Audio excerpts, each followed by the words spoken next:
Il est réservé aux hommes de mourir une fois et après cela le jugement. Hébreux 9, 27. Il n'y a maintenant aucune condamnation pour ceux qui sont dans le Christ Jésus. Romains 8, 1. Personne n'échappe à la perspective de la mort.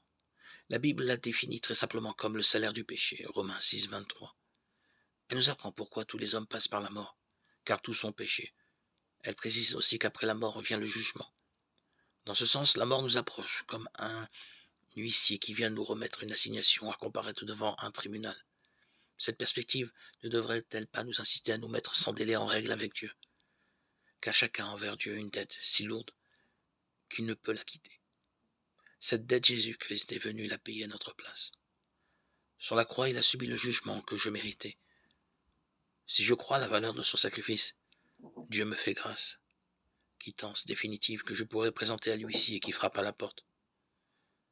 Il est donc urgent de la posséder avant la mort, et surtout de ne pas mépriser ce don de Dieu. Sans cette lettre de grâce, il me faudra comparaître devant le juge suprême pour y répondre de mes péchés et l'entendre prononcer ma condamnation. Pour le croyant, la mort est comme une porte du ciel qui le conduit près de Jésus. Son corps est déposé en terre en attendant la résurrection, mais son âme est introduite dans le paradis, dans la présence du bon berger qui a pris soin de lui durant sa vie. Le croyant n'attend pourtant pas la mort, mais Jésus lui-même qui va bientôt venir chercher les siens. Vivons cette attente, en pensant à sa joie, quand il rassemblera enfin ceux qu'il a aimés et libérés.